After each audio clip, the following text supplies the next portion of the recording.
So last talk of the today. Hope you guys have still some energy left to bear with me the next 40 minutes.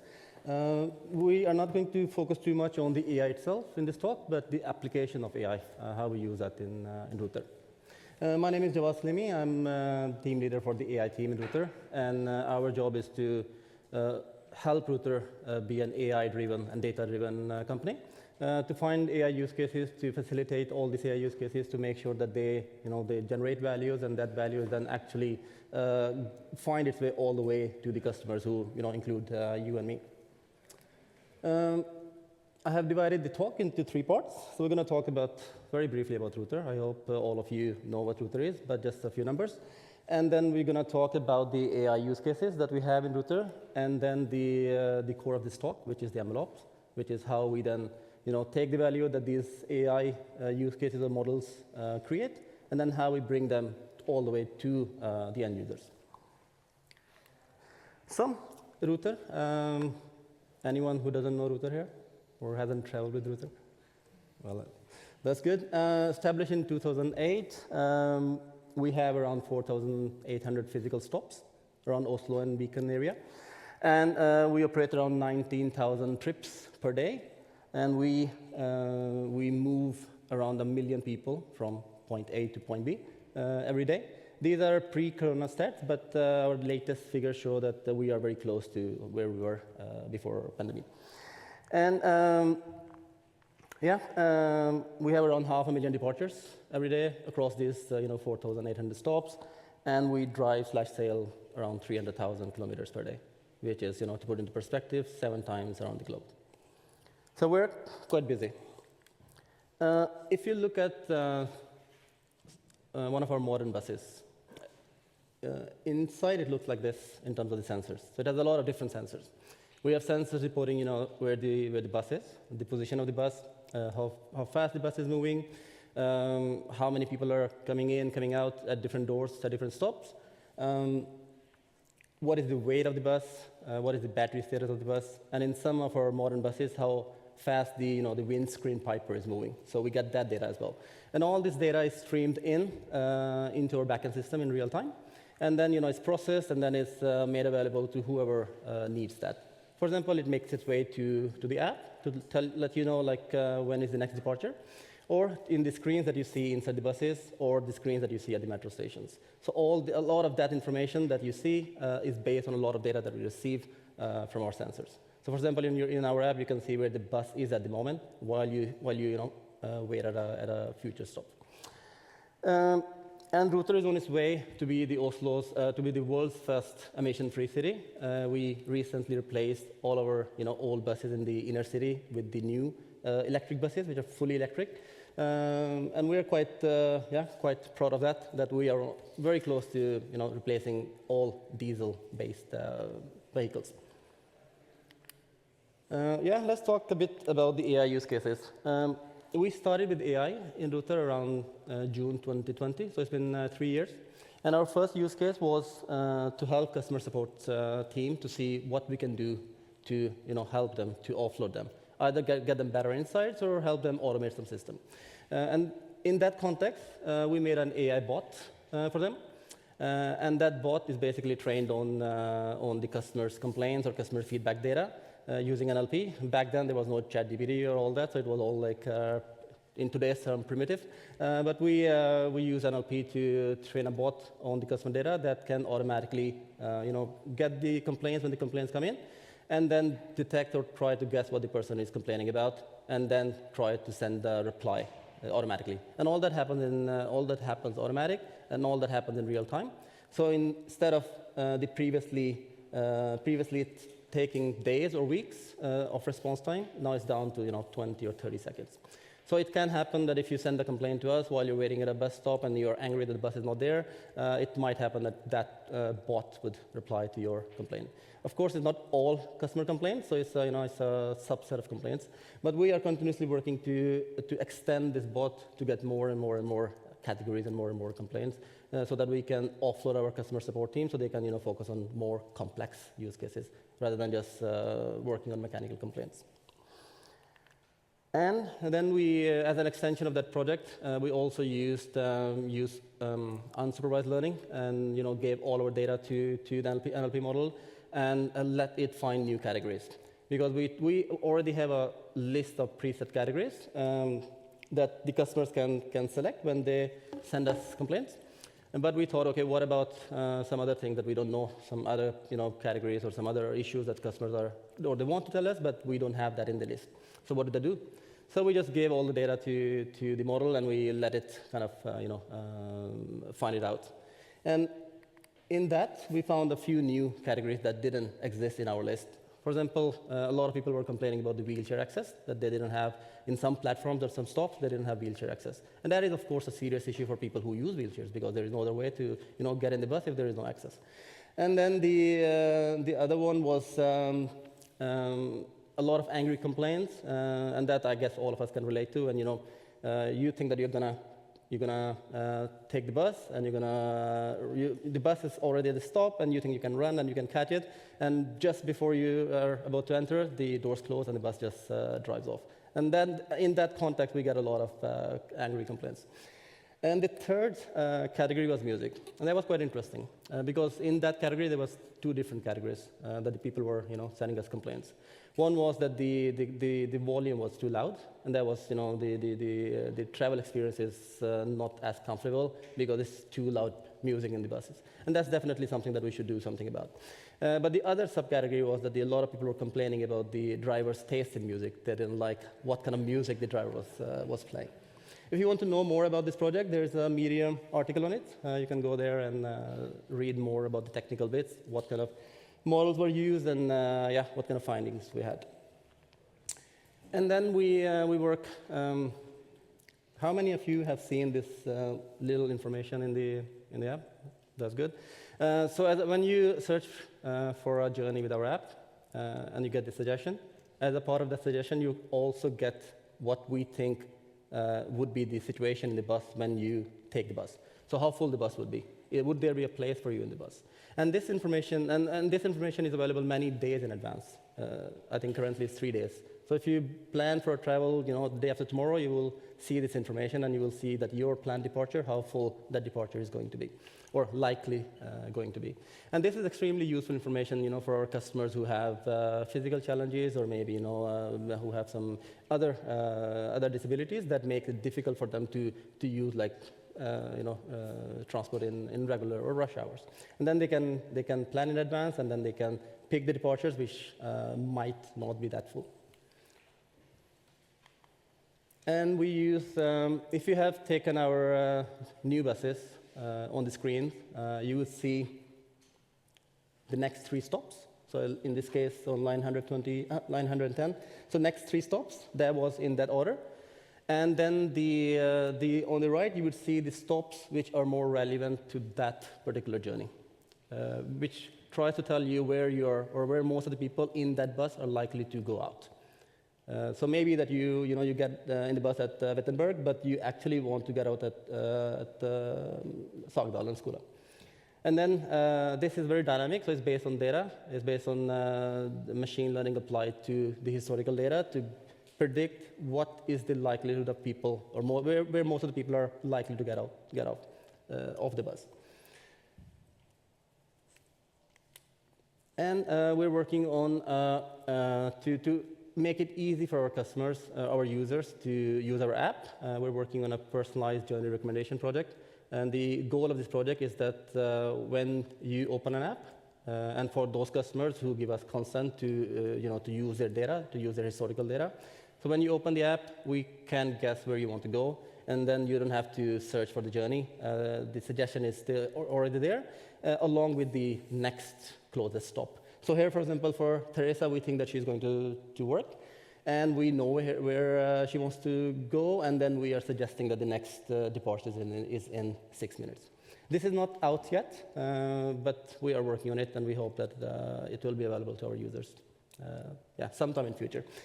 So this is a project that it's the first project in Ruter, or the use of AI in Ruter, where we're going to use the personal information, location, or the historical search, And then, of course, we want to do it in a compliance-friendly way. So we're working closely together with Datatilsynet, which is the Norwegian Data Protection Authority, to evaluate how best we can use customers' data in the context of AI, so that the use of AI in this context is responsible, is open, the users know how we're going to use their data, or what kind of data we're going to use, and to which goal, and what kind of value that these users can get back from the data that they are willing to share with us. The project is done with Datatilsynet. There is a report on the Datatilsynet's website if you want to know more about what was discussed in that project and what were the findings and what were the conclusions. Please go there, and you'll find a report on their website. There was a seminar there yesterday as well on this report, and you will also find a link to the recording of that seminar where we discussed exactly these things. And then it's the ticket inspection. We're also using AI machine learning to optimize the ticket controllers. Because Ruter spend a lot of money on these controls. And I guess we all have seen those controllers. And we want to optimize that, and we want to make that more effective. So we're using machine learning on the historical data to make sure that we recommend the departures which we think are more interesting for the ticket controllers, so that they have a better plan for those controllers. This is a dashboard where we have some numbers and some data about the controls. Of course, it's blurred because I don't want to share it here. But they get access to this this kind of dashboard, and we give them suggestions every week. And then based on those suggestions, they run the controls. And then we get the feedback, and then we can. And of course, this is a very interesting project for us because it kind of touches the ethical use of AI. Because if we only look at the historical data, which is collected by the ticket controllers, which are humans, right? And then the data might have some bias. We don't know about it. But then if we only use that data to train our models and then make suggestions on that data, so it can be that the suggestions or that the model would be self-reinforced and might end up suggesting the same control that the human controllers have done. So we have some precautions and measurements and a system in place. The way we have designed that model to make sure that doesn't happen. But that's a topic for a different talk because it can take some time. Yeah. So these are some of the examples of how we're using AI in Ruter, how we are applying the AI to give either optimizing internal processes in Ruter or to give value to end users. The next part of the talk is, which is the core part of this talk, is MLOps. But what is MLOps? How many of you have some understanding or some idea of what is MLOps? Yeah, that's not bad. So let's say you are a great data scientist or a machine learning engineer, and you have some data set, and then you have an amazing model, and that model is perfect, and it sits in some Jupyter notebook or on your PC, and does exactly what you think it should do. Then what? What happens, right? You have a model. It can make some classification. It can make some predictions. Then what? What is the next step? How do we bring that thing? How do we bring that value that this model is generating to the people who actually have the need for that value? And that gap is bridged by what we're going to talk about next, MLOps. If you think about the kind of explosion of foundation models or the release of ChatGPT, it's not that the GPT models were something new that caused this explosion in the popularity. It's because they wrapped it nicely in an API, and then they gave that API to everyone. So everybody could actually just use the API and could get the value out of that model. That's what made that event so much important and so much popular. Because then everybody could just use it and see what value it creates. Because GPT models existed before as well. Okay, but before we talk about MLOps, we have to talk a little bit about DevOps. because MLOps is just a slightly bigger brother of DevOps. So DevOps is a way of closing the gap between development and operations. So traditionally, what used to happen in the software industry was that the development guys would develop some software, and then they would push it over the fence to the operation guys. The operation guys would then put them to operation, and then let's say they find some issue, they have to go back to the development guys, and then there was a lot of to and fro. The same with the quality assurance guys. And then these three kind of elements were always trying to find the sweet spot where things would work.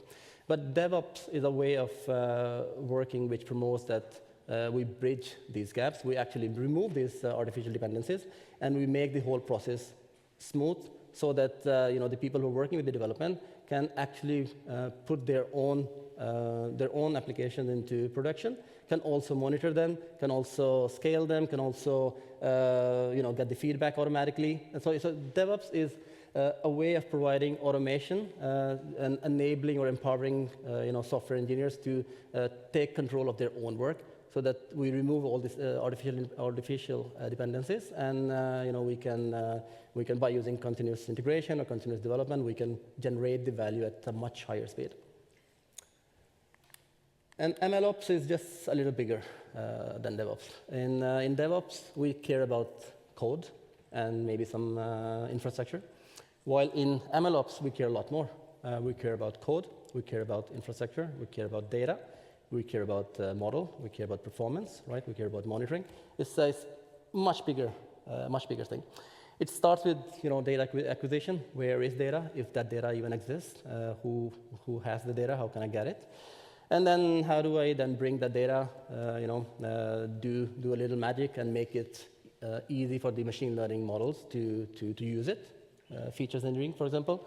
And then, or explore the data, do some hypothesis, and see if my hypothesis holds or not. And then, in the end, I train the model, right? And then I deploy the model. How do I make sure that the deployment goes successfully? And if something happens there, how do I know that I'm notified and I can, fix it? And then, once the model is into operations, how do I monitor the performance? And then, how do I optimize it? And then bring that result from the optimization or monitoring back to the model, back to the design. So it's a cycle. This is quite a famous picture. I guess everybody has seen it. It's probably one of the most shown pictures in all ML presentations. The model development, the small box that you see there is where all the AI happens, is where all the machine learning happens. But what it takes to bring that value from that little box to the hands of our customers or the users is what that bigger picture is about. So even though that little small box is the most important box or the most important part of this system, but it alone can't do anything. A model sitting somewhere on some PC or some notebook studio, Jupyter Notebook Studio, whatever, can't do much. It can only show you the potential. It can only verify some hypothesis.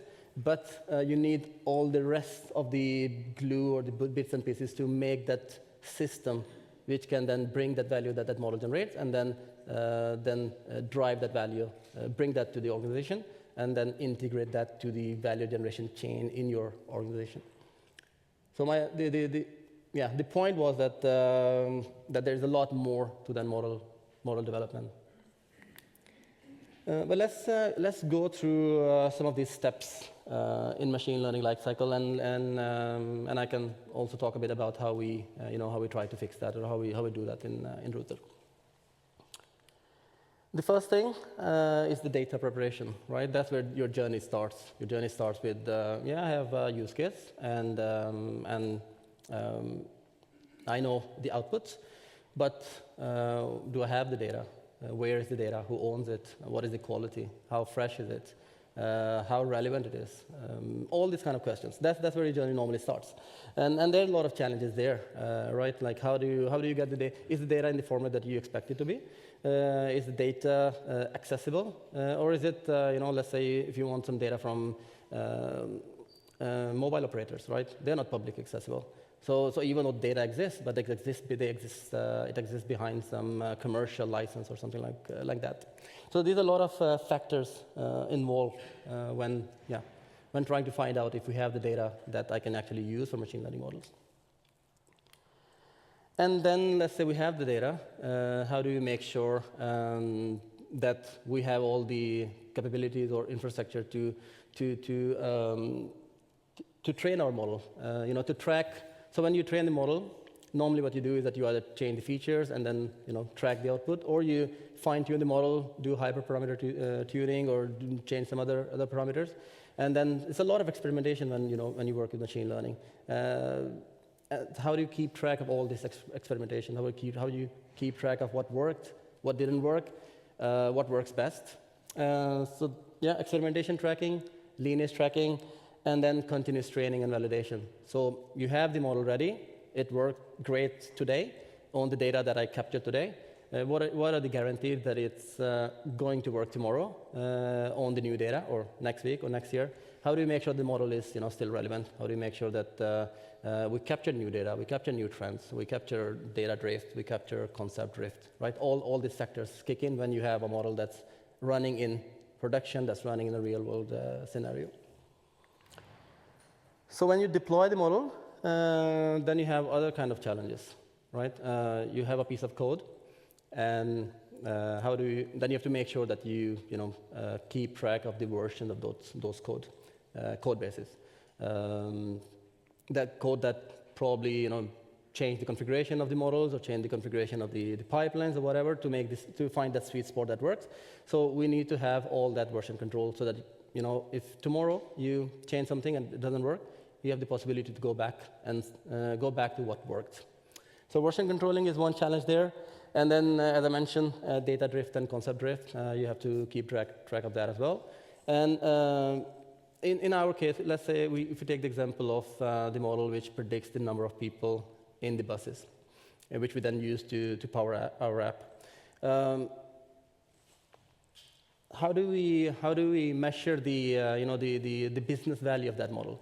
So let's say the model, instead of predicting 19, it predicts like 20 people. Does the business care about that difference? So to find those things, we have to define the business metrics, and then we have to monitor those business metrics to see what kind of value your model is generating, or what kind of value your AI use case is generating. The raw performance metric like RMSE or MAE, they're not extremely relevant. Of course, they are the basis of the business metrics, but it's the business metrics that define the success or the failure of the model, and not these performance metrics. So in summary, the machine learning lifecycle, you have 4 different kind of overall challenges. You have challenge with your data. You have to keep track of, or you have to be on top of your data, right? And then you have challenges with your code. And then you have challenges with your infrastructure. So let's say when we roll out our capacity prediction project to our app, we didn't roll out to all our customers. We roll out to a subset of our customers. But when we went from that to all of our customers, right? How do we make sure that our infrastructure is ready to take that load? How does it scale up when we need it to scale up in rush hours? Or how does it scale down when we need it to scale down when the rush hours are gone? So infrastructure is also a part of that puzzle. And then how do we make sure that we monitor the performance of the models? How do we guarantee that they are doing, once they're trained and they're out there in the wild, how do we know that they are actually doing what they're supposed to do? So that's what MLOps tries to solve. So it's a combination of machine learning, AI, and DevOps, quality assurance, software testing, and a lot of data engineering. And if you ask any machine learning data scientist person how much time do they spend on actually working with AI versus how much time they spend finding what is wrong with data, you'll find the answer that they spend around 85–90% of the time in that yellow box there to see what went wrong. And normally it's always the data that went wrong. Google's definition of MLOps maturity, they have three 3 levels. I won't go into the details, but the level 2 is fully automation, where your pipelines are fully automated, are integrated with your GitLab or GitHub Actions or whatever, and you have full traceability on experimentation, on lineage to see what worked, what not worked. You can go back and you can see last week I worked on this model with these settings, and I had these results, and today I have these results. How have they evolved? How they have not evolved? Yeah, possibility to do A/B testing. We in Ruter, I wouldn't say that we are absolutely at number 2, but I think we are middle in between 1 and 2, a bit more skewed towards 2 because we have, as I will show, we have our pipelines which are fully automated, and we have automated monitoring and on different levels in place. And but we still don't have A/B testing, so there's still room for improvement that we should focus on. Yeah. So when we started in Ruter with our first use case in 2020, we didn't have any infrastructure, any MLOps related infrastructure. We had a DevOps team, and they are very, they're a lot of smart people working on making sure that our applications or software stack is up and running all the time, and it's producing value that it's supposed to produce. But when we started, we started from scratch. So we did what almost everyone does. We had a local PC and one data scientist that was picking up data from different sources, and then doing his magic, and then uploading some file at the end to some server internally. And then those who needed that, let's say predictions or insight, they could go there and download the file every day. And that's like, it doesn't really fit. It doesn't scale. You can't reproduce it. You don't know what you did yesterday, right? And you can't monitor it. So we had a need to put some efforts and put some energy into making sure that we have a setup that is at par at our ambition of using AI and machine learning and Ruter. So today our pipeline looks something like this. It's a typical pipeline for a typical machine learning model. We start with a scheduler, so most of our pipelines run every day. They pick up data between 4 and 5 in the morning when everybody's still sleeping, and the system load is at the minimum, so it picks up data from different sources, and then do the regular steps like data validation to see if I should train or not in the new data. If the data doesn't make sense, then it can just skip training, for example. And then feature extraction, if everything goes fine, feature extraction, and then model training, and in the end, making predictions. And then I don't know if you're familiar with Kafka, which is a messaging sharing system that we use in Ruter. And then what we do is that we then produce those predictions, and we put those predictions into or push them in Kafka. And then the Kafka is quite decoupled, so the producers who produce the data don't have to think too much about when the consumers are going to consume and in which way. You just produce data, and then you're good, and the consumers can, at any time that they want, they can consume the data. So we use that in Ruter. So all our teams are either consuming, or many of the teams are consuming or producing data from Kafka, so it's very decoupled, and that's how we integrate in the Ruter's value chain and produce and provide the prediction that we generate to those who actually need it, who can then, for example, pick it up and then display in our app, and then the consumers can see. And we use a lot of monitoring, a lot of metrics, performance metrics, and we use, if you're familiar with AWS, so we use S3, which is their blob storage service for storing all the data, artifacts, models, whatever that we think needs to be stored. This is a batch pipeline. Some of our use cases are batch, which means that when we train the model, we have more or less all the information that we need to make predictions. For example, for the pipeline where we predict number of people for the next 3 days traveling with us, we use a batch pipeline. But we, in our new use cases, we have the need to have real-time analytics. We need to generate all these features instead of batch these features in real time. So let's say a bus leaves a stop, and then this bus is reporting to us all this new kind of data, including the data about the number of people entering or leaving the bus.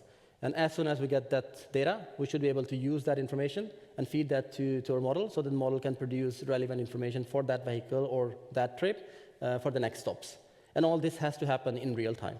And so we need a system to generate real-time analytics or real-time features, and then a model that's sitting on that real-time system and can generate real-time predictions. This is not shown here. It's a bit more complex, but a colleague of mine is going to talk about it in Java Zone later this year. So if any of you are there, so I would totally suggest watching that talk. Extremely cool use case and yeah, really interesting. Yeah, I'll skip this. Yeah, so we have a lot of focus on developer experience. We want our developers to have all the tools that they need to do the job that they want to do. So in our setup, for example, I showed you the pipeline here, this one, and if you look at the bubbles there, so there are like 3 different pipelines in 3 different environments. That's a good, following the good DevOps practice. So we have like test and stage and prod environment, and prod is where the end customers are using our data or our predictions. And the test and stage is where we have a bit more room to play, a bit more room to experiment, and then a bit more room to, or buffer to fail. So we start with test, and then when we're good, when we are happy with the results, we move to stage, and then when we're happy with stage, we move to prod. So for things to fail in prod, a lot has to happen before. So we hope that most of our issues are resolved either in test or stage before we get to prod. And when a new developer starts, so let's say you start with Ruter today, and then you want to improve the model. You maybe want to try new features, or maybe you want to try a different model. You don't like XGBoost, and you want to try random forest or whatever. Then you can, using GitLab, as soon as you create a new branch to that project, it will automatically create a whole new sandbox environment for you with all the resources needed, and all the security and permissions in place, which means that you can right away start working on your bubble without having to affect anybody else. And since we're on cloud, so you can basically keep on going. So you can have like 1 developer or 10 developers working on the same project and doing your own experimentation. And when you're done, the setup would automatically delete all your environments. So it's an automatic spin-off and automatic deletion of all the environments. And then the traditional cycle from test to stage and stage to prod. And this gives us a lot of flexibility, a lot of independence and autonomy that each one of us can work independently on whatever they want or whatever they're supposed to work on without having a bottleneck on resources because we use cloud, and without depending on a lot of other factors. Yeah, and all these pipelines are integrated with Slack. So let's say if today our pipeline failed because of data failure or data quality issues, then before we get to office, we get like a Slack message that's saying that your pipeline failed, and maybe there's something that you should look at with a lot of information on what might be the cause of failure. And then we can, at the best, we can fix it before our end users need it. But at the least, we can let them know that we have an issue, and they can expect some issue on their side today, and then it's a bit less frustration on their side. And we use a service called SageMaker from AWS, which gives us all the possibilities of different kind of tracking and monitoring that I talked about earlier.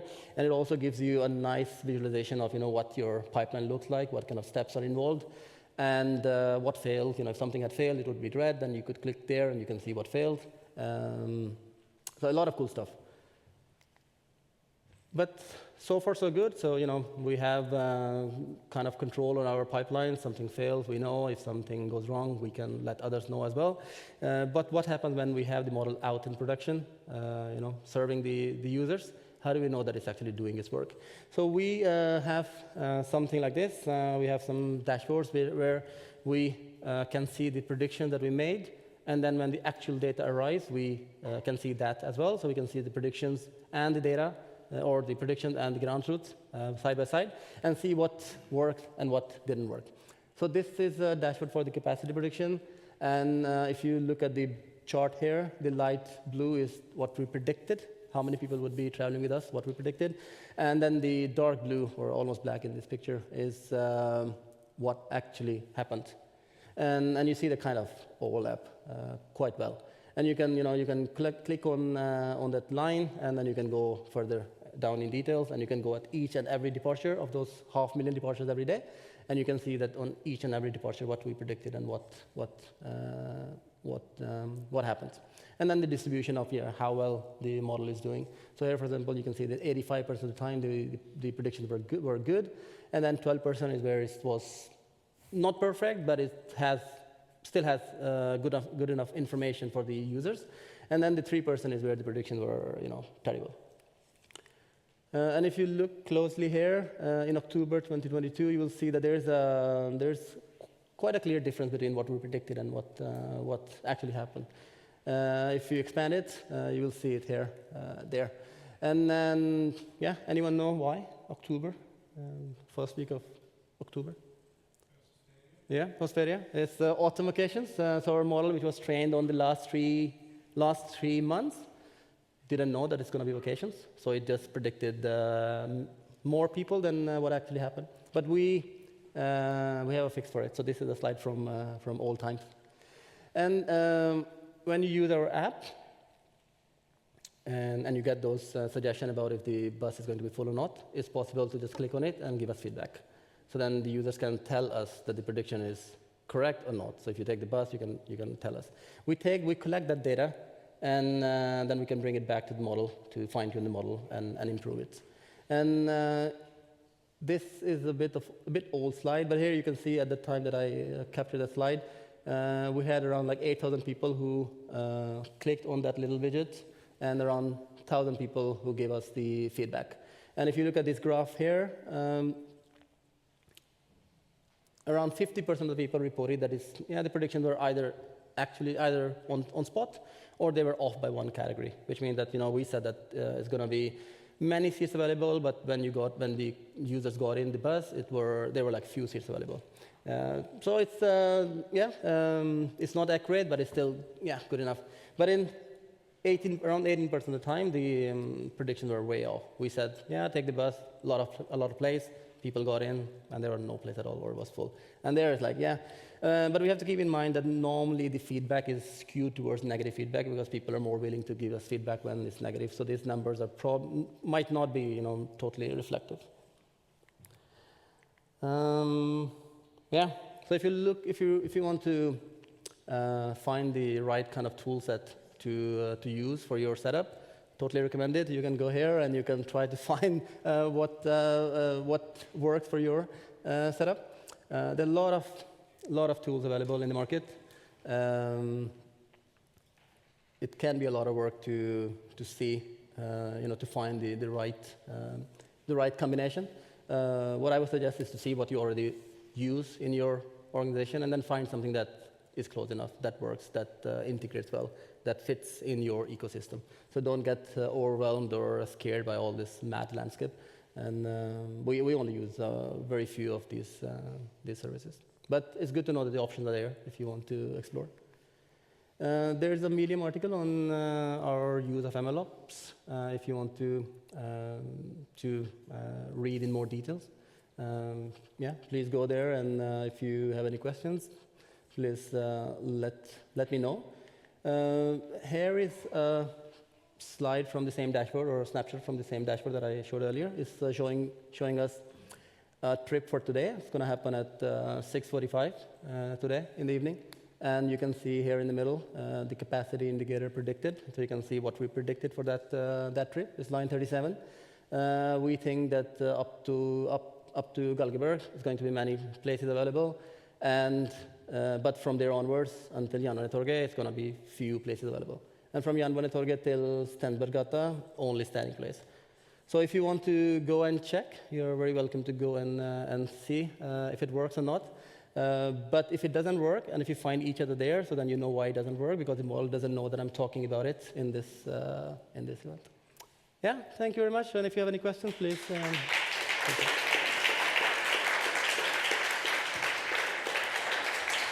Thank you so much. Thank you so much, Jawad. Any questions? Yeah. With 2 seconds, we'll bring a mic so that those following on the stream could also listen to the question. Yeah. Yes, perfect. Vebjørn from VG. I was wondering, how do you evaluate and handle too many people? So if the buses full and they can't go on the buses, like you have to predict 20 more people that actually should be on the travel. How do you handle that in your model? Yeah, so the model actually is a regression model. It just tells us how many people we expect would be traveling in the bus. It doesn't know about the size of the bus, right? And then the degree of filling or how full the bus would be depends on the dimension of the bus. And we have different buses. Some have more area between the seats and can have more people that can stand. And then some have more number of seats, but less narrow spacing. So what we do is that we combine the output of the model with the dimensions or the information of the buses, and that's how we calculate or find out or output the categories that I showed. Did it answer your question? Kind of. I was also kind of wondering, because you have the graph of what the actual numbers are, but you can't have the numbers if they don't travel. Yeah. These numbers are only reflecting people who travel with us. Yeah. Yeah. So you don't have numbers of how many doesn't travel. So you no. dark patterns. You don't get. Okay. Yeah. Yeah. We might get via the feedback that I showed you, but that's not so quantitative either. Right. Okay. So that concludes the session and the day. I will just announce that in the tradition of this seminar series, we will announce the next date, which is September 6th. But we will not announce the topic because we have no clue what will be the big topic in September in AI, and this is also how we did it this time. So the topic will be set in August, I guess. But please save the date and you're welcome back, and have a safe journey home with Ruter or whatever your choice is. And I hope you stay educated. Educate yourself. If you're young, apply for university and go into this very exciting field. And what Ishita said, do no harm. I think that's a good take-home message. Educate yourself, do no harm. Thank you.